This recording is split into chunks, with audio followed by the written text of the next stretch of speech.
Okay, good afternoon, everybody. So, welcome back to Learning at Lunch. This session will be recorded as well. And once I've worked out how to actually get back into the YouTube channel, which I think I've worked out, they will be going up on there. So, this is the third one. Hopefully, this will be a long list of teaching material that you can access via the YouTube channel. So, today, to crack on, we're going to talk about COPD and NIV. So, what is COPD?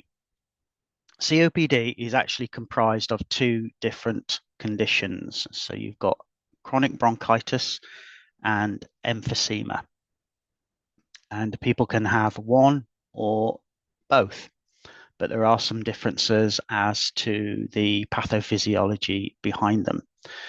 So you can see my beautiful drawing of the alveoli there. And the important thing, Helen, just a thumbs up. Can you see my cursor? If I move it around, can you see the cursor? Yeah. You can. Okay, cool. All right. So this is my beautiful drawing of the alveoli. Now, the important thing to remember about the alveoli, and we did talk a little bit about this last week with the anatomy and physiology of the respiratory system, is that A, there are millions and millions and millions of them. And B, they have this wall, as you could probably see on the diagram on the other side, which is a much better diagram than mine. They have this wall that creates lots and lots of surface area within the alveoli. So you get the bronchioles leading into the alveoli. Obviously the oxygen and CO2 go via that. So it's one cell thick. It does have type 1 and type 2 cells. So the type 1 cells are the ones that make up most of the structure of the alveolar wall with some small gaps in between them. The important thing being that those gaps are very small. And then type 2 cells, which are the surfactant cells, which produce that secretion, which then stops the alveoli from collapsing quite so easily. So there are another important structures. There's a slightly higher up as well, which are the cilia and the goblet cells, which secrete mucus. So the cilia are little wafty things that will waft up any rubbish that we breathe in. And the goblet cells are there to secrete mucus, which will hopefully catch anything unpleasant as well. So, believe it or not, we produce about a litre of mucus every day, which you either swallow or cough. So, you probably don't need any lunch because you've just had a litre of mucus just to keep you nice and full. But that's the normal mechanisms within the alveoli and the airways. So obviously what's happening with our patients is that the normal mechanisms are not working terribly well anymore. And one of the things I'm going to point out is that the alveoli and the chest, let's call this area here, around the alveoli, let's call this the interstitial space. So the interstitial space is basically that region of the lungs that is not alveoli, is not circulation, is not lymph. It's just a space between everything. And you may have heard of interstitial lung disease. Well, this is where interstitial lung disease takes place. And within that interstitial space, I get a nice pretty color, we have lots and lots and lots of elastic tissue surrounding the alveoli within the spaces. And then on the edges of the lungs, we have the pleural space as well, which I'll come back to in a moment. So this elastic tissue is very, very important to the lungs. So as we breathe in, that is a active process. So we use energy to breathe in. It takes up that important packet of energy, ATP, in order for us to be able to draw down our diaphragm and swing out our chest wall. Those intercostal muscles do that work to swing out the chest wall, which means that you get a drop in pressure in the chest. That drop in pressure then effectively sucks air in to the alveoli. The breathing out process doesn't require any energy. That's just a purely relaxation process. So you relax, everything recoils back because of all that elastic tissue. So you imagine as you're breathing, everything's been stretched. All those elastic tissues, like an elastic band, have been stretched. And then when you relax, everything recoils back. So everything bounces back. So the alveoli become bigger as you breathe in. You relax, elastic tissue relaxes, alveoli become smaller, smaller volume, higher pressure in the alveoli, which then pushes the oxygen out. And that's quite important to remember. The other thing, and this is when you hear people talking about compliance of the chest. So I've tried to imagine many ways to describe this to people. If you can imagine you've got a balloon, nice, fresh balloon, which you blow up, and it takes some work because you're trying to overcome some resistance and a good compliant chest. But you've got lots of energy, you've got a nice healthy lung, so you blow that balloon up and then you stop. When you then take your mouth away and let go of the balloon, it deflates very, very quickly because it's very elastic. It has no problem in deflating. It completely deflates, and if you let go, it shoots around the room, doesn't it? So that's it ejecting its air, or using the analogy here, it's carbon dioxide. Effective, no energy required. Now imagine you've got an old balloon. You've had a party. That old balloon's been sitting up in the corner of the room for 6 to 7 weeks, getting floppier and floppier, losing all its elasticity. So then when you blow up that balloon, whilst blowing it up is not difficult, when you let go of it, it won't shoot around the room anymore. It'll probably just flop quietly on the floor. It's never completely deflated, not like a fresh balloon is. You can see all the creases in it. It just looks a bit sad and lonely on your whatever floor you've dropped it on. And it's not as well deflated as your brand new balloon. So why is all that relevant? Well, okay, let's go into a bit of physiology here.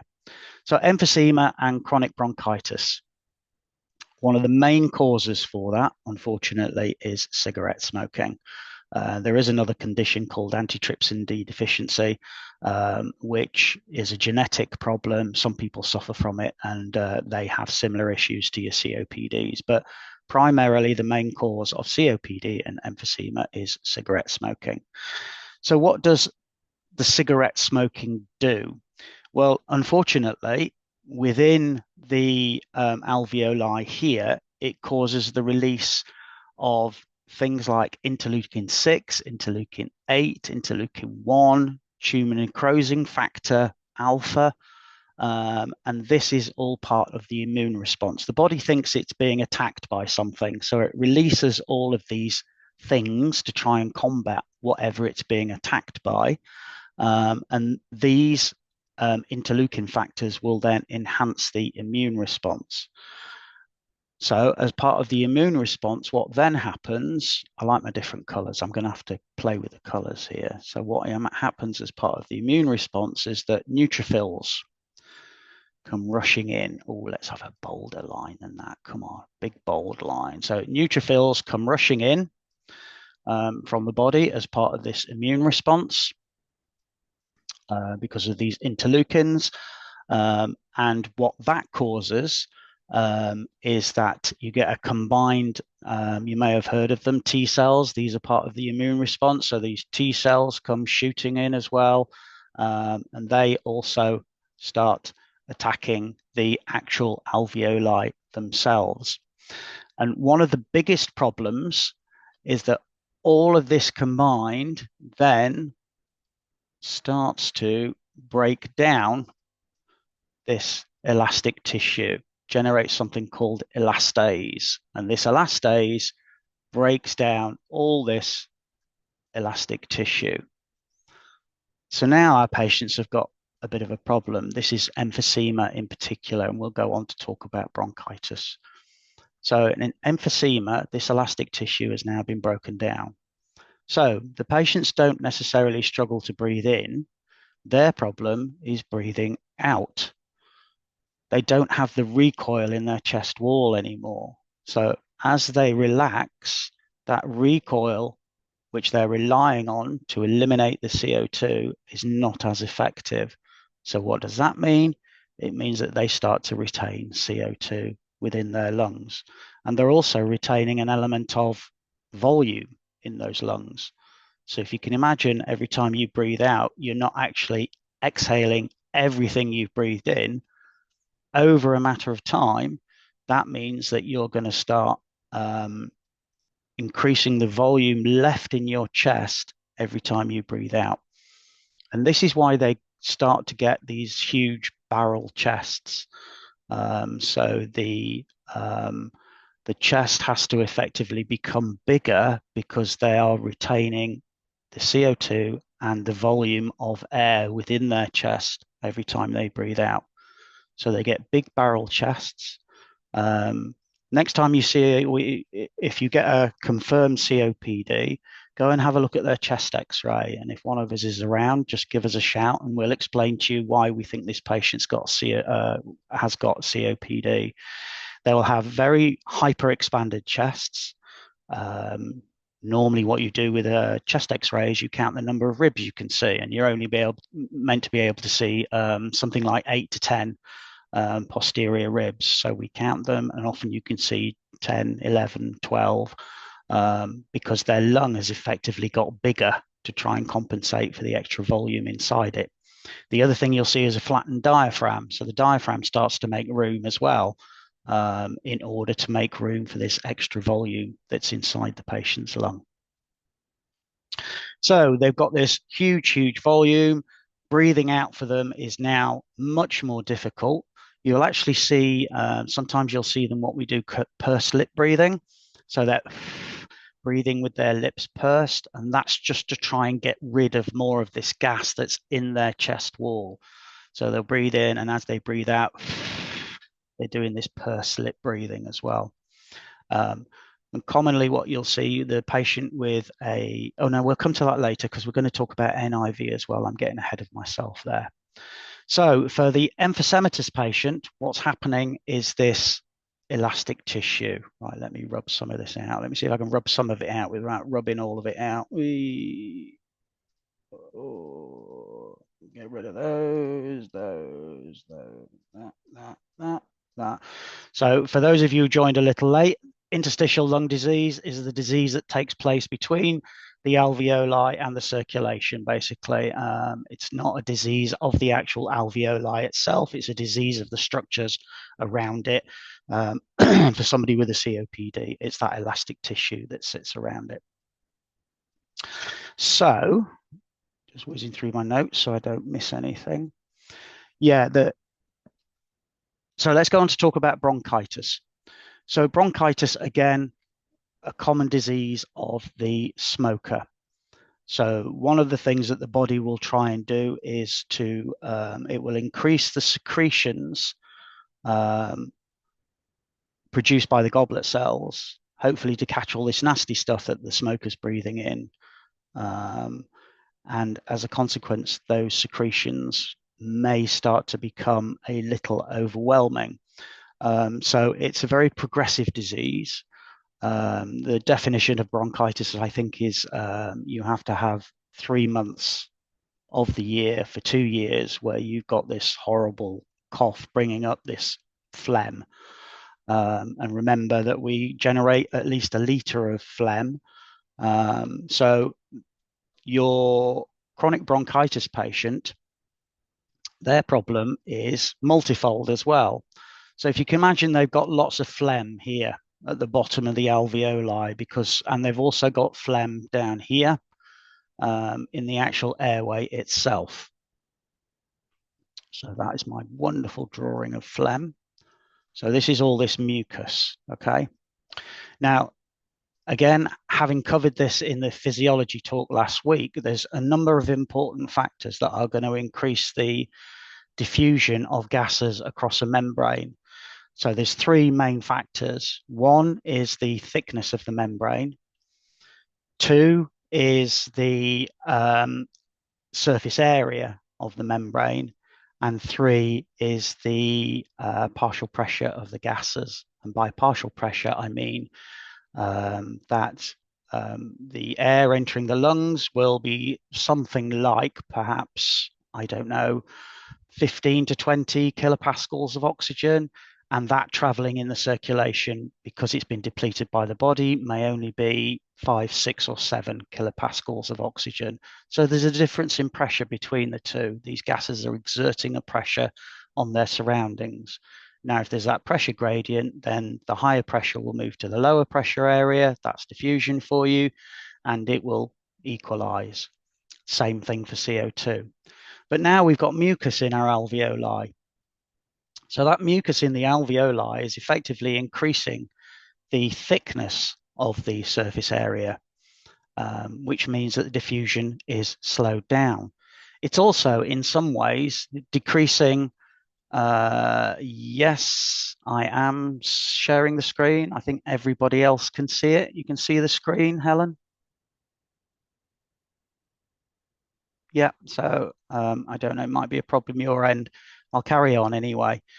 This is being recorded, and it will go on the YouTube channel, hopefully tomorrow, along with the other ones I did. Right, thickness of the membrane. So we've effectively also reduced the surface area of the membrane. And just to go back quickly to the emphysematous patients, because I forgot to tell you that, is that the emphysematous patients, this area here and here starts to break down. So instead of getting lots of bumps like this, you're actually only getting an alveoli that maybe looks like this. So a lot less surface area. All this nice big surface area starts to break down. Let's see if I can get rid of those now. Oh, I like this system. It works well. Okay, so they've dropped the surface area. They've increased the thickness of their membrane. Great. They've increased the thickness of the membrane. So this is going to make diffusion across that membrane much more difficult for them. So now what we're going to have to do is potentially give them some oxygen. So all you're doing when you give oxygen is you're increasing the partial pressures that I've just spoken about. So you increase the partial pressure of oxygen in the alveoli, making it much greater than the partial pressure in the circulation, which means that that diffusion process can occur a little more quickly.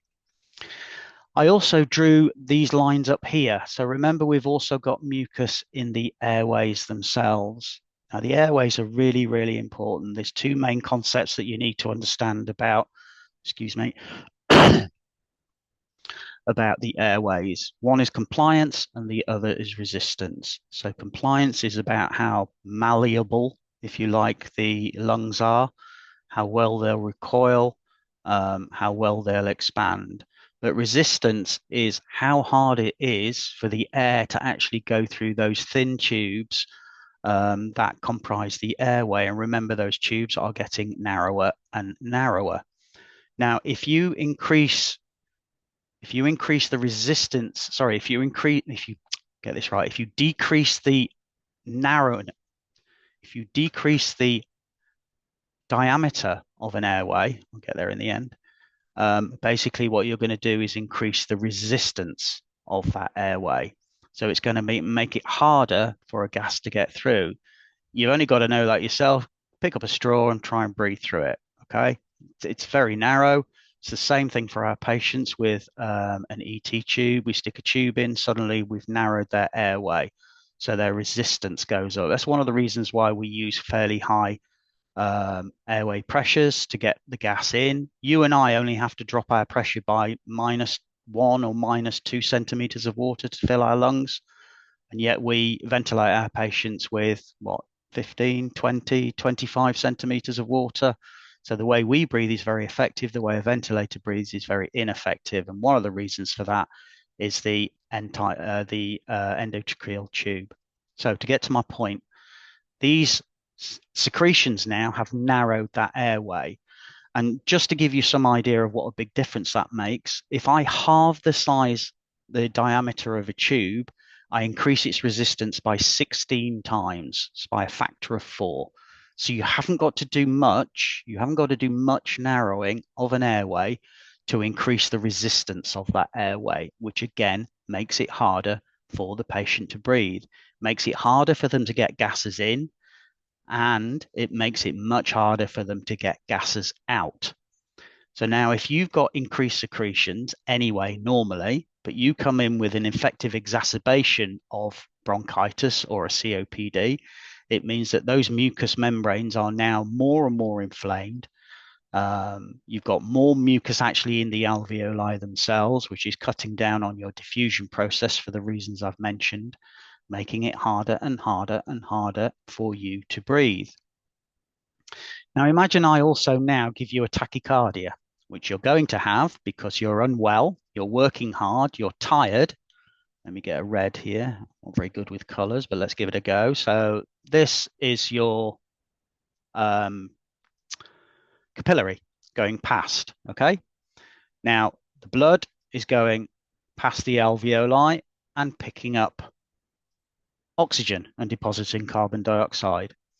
It only has 0.8 of a second to do that when your heart is pumping normally. That's all it's got, 0.8 to do that diffusion. It's very effective, does it, no problem. But if I make you tachycardic, now your heart rate is much faster, which means the blood is flowing past the alveoli much quicker. That gets cut down to something like 0.5 or 0.6 of a second for that whole diffusion process to take place. The problem with you as a COPD is you now are coming back with a PO2 and a CO2 that are abnormal.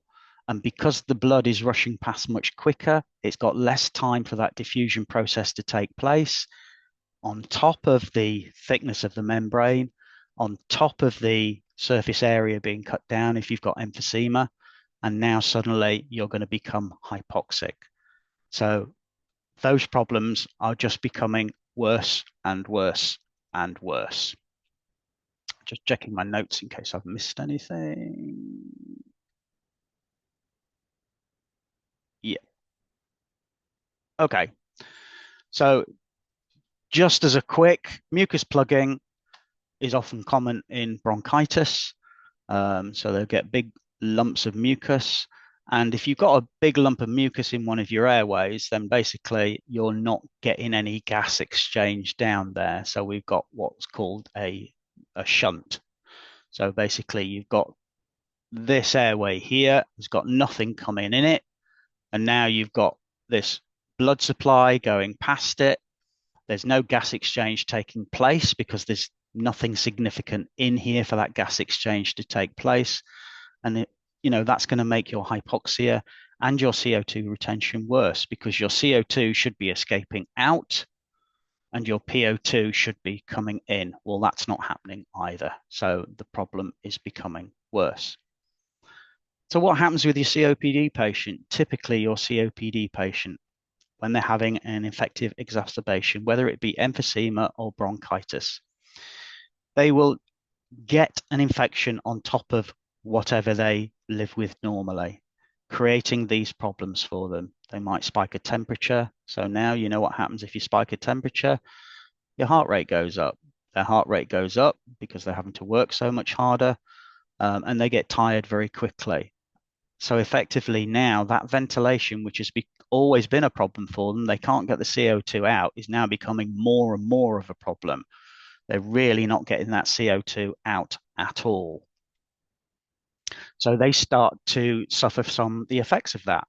And one of the main effects of CO2 retention, which you'll commonly see, is that the patient starts to become drowsy and they can start to become confused because now they've got a lot of CO2 in their circulation. That's heading up to the brain along with a bit of hypoxia. So they're becoming drowsy and confused. Excuse me again. So your typical when I used to work in outreach and occasionally when I work as my job as an ACCP. I'll get called to a ward. They'll tell me that this patient is not looking well. You'll see them in the bed. It'll usually be a patient who is kind of doing that nodding dog thing. You know, they got their chin on their chest, their shoulders are rising, their belly is poking out every time they breathe in. It's what's called paroxysmal breathing. So you get this kind of seesaw thing going on. It looks very odd, but it's very typically CO2 retention. I can almost guarantee that they'll have a big bounding pulse as well, because CO2 is also a vasodilator. Um, and when you take their gas, their CO2 will be elevated. So what are we going to do about that? How can we help? Well, this is where NIV then comes in. So non-invasive ventilation. How does non-invasive ventilation help? Well, I'm going to try and write. Don't laugh if it looks crap. I don't know if you can see the far side of my screen. So you've got two settings with NIV. So non-invasive ventilation is actually any ventilation that is non-invasive. So CPAP is non-invasive ventilation. BiPAP is non-invasive ventilation. I've got 10 minutes left, by the way, because otherwise I get kicked out of the meeting. So BiPAP is non-invasive ventilation. You'll often hear people talk about things like NIPI, which is an old term, non-invasive ventilation again. So if I ask you for BiPAP, I'm asking for non-invasive ventilation via those big masks, okay? But we tend to call it NIV, okay? So let's just call it that for now. So NIV comes with two settings. So you've got IPAP and EPAP. EPAP. I'm getting there. EPAP.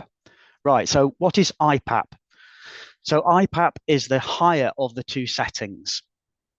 So what you're saying to the ventilator is, I want you, when the patient breathes in, to give them so many centimeters of extra volume to breathe in, or pressure. That pressure creates volume. Because the problem is that they're not inflating their lungs properly, sufficiently anymore, in order to clear the gases that are already in there. If we give them more volume, then as they breathe out, and we'll help them with that as well, as they breathe out, because they've had a bigger volume in, they'll get a bigger volume out, which means that we are now clearing, hopefully, a lot of that CO2. So that's starting to clear. It's a slow process, but hopefully it's starting to clear. Then we add EPAP. So EPAP happens when they breathe out, and EPAP is very similar to PEEP. If you imagine the two, they're pretty much the same thing. So EPAP, when they breathe out, with that bigger volume, then basically we want a certain amount of pressure to stay in the alveoli to stop them from collapsing. Because if your alveoli collapse every time, taking the next breath in then becomes even harder. It's like that fresh balloon that you've never blown up before, and you go red in the face trying to blow it up. As soon as you've done it once, then it's much easier. EPAP has the same effect. So what's the standards? Well, the standard is for somebody to go on NIV, their pH must be less than 7.35, and this is the BTS and the ICS guidelines. So pH less than 7.35, so they've got an acidemia. Normal 7.35 to 7.45. They're less than that, they've got an acidemia. Their PCO2 needs to be greater than 6.5. And all of this, and their bicarb, is their bicarb relevant? No, I don't think it is. And all of this must still be occurring after they've had optimal treatment. So you're going to give somebody with an infective exacerbation of COPD, you're going to give them antibiotics because they've got an infection.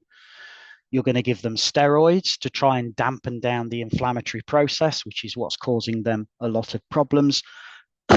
You're going to give them salbutamol to try and open those airways. So salbutamol is a beta-2 receptor agonist, which means that it will help open those airways. And you might give them something like magnesium, for example, which is also an effective bronchodilator.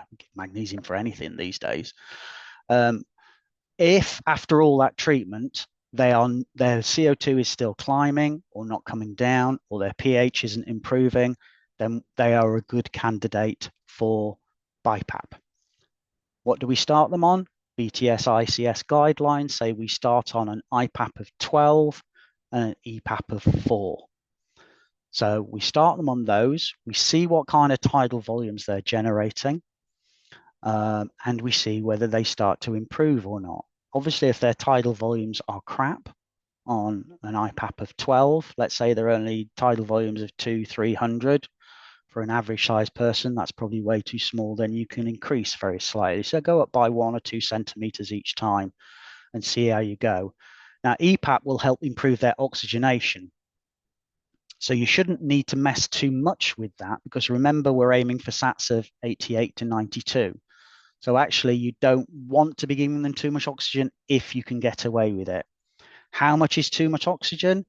Look at your gas, look at your saturations, look at the patient. How do they look?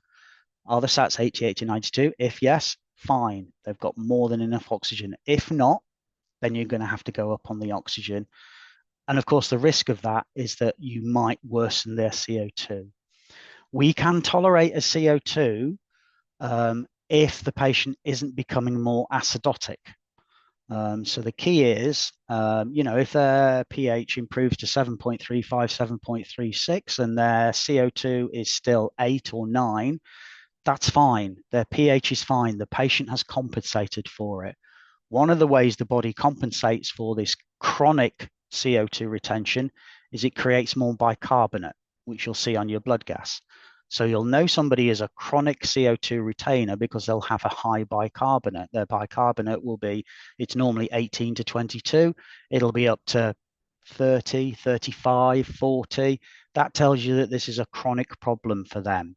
So if their pH is normal, their bicarb is helping to mop up a lot of the excess CO2, then a CO2 of 8 or 9. If the patient is improving, if they've started talking to you, if they're conscious, that's absolutely fine. We can live with that. So before you rush over to somebody and say the CO2 is high, have a look at the pH first. The pH is a good indicator as to how actively we need to treat that patient.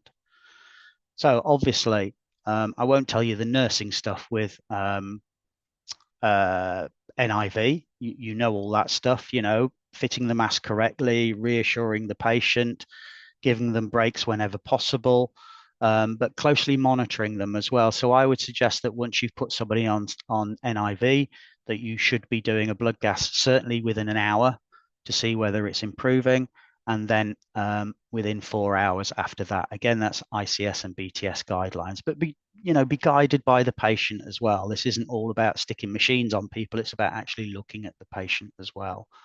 Hopefully their respiratory rate will come down. The patient will start to say that they are beginning to feel better. So remember, and this will be the last bit, and if I get cut off, I apologize. So you've got a curve here. So you've got time down here, and you've got your pressures up here, okay? So your IPAP is down here. Sorry, your EPAP is down there, and your IPAP is up here. These are the pressures you're setting. So let's call that 12. Let's call that 4. So your actual pressure support that you're offering is the difference between the two. And it's exactly the same as your ventilator. It's the difference you're offering between the two. So in this case, we are giving a pressure support of 8 centimeters, or what's sometimes referred to these days as the driving pressure. That's the pressure that's making those alveoli expand in and out. Okay. So COPD, bronchitis and emphysema. Bronchitis is secretions. Emphysema is about the elastic tissue around the lungs. Patients can't breathe out very well. They start retaining CO2. If they go into serious CO2 retention because they've become unwell for one reason or another, then we need to think about putting them on BiPAP. CPAP is a whole different thing. CPAP is for the patients with an oxygen-only problem, and we will perhaps do a whole other lecture on that. So I hope that's helpful. It's been recorded. It will go on the YouTube channel. If you've got any questions next time you see me, please ask, and perhaps give me some subjects that you think might be useful on these sessions. They can only be 40 minutes long. Otherwise, we get kicked out and we all have to log in again, unless I pay for Zoom, and I'm not doing that. Okay. So next time we are doing ARDS and proning. So if you don't understand why we prone, if you don't understand what ARDS is, come to the next one. And at the top of my head, I can't remember the date, but it is up on the wall, and I'll give you lots of reminders as well, and not just rely on Helen to do it. I shall stop.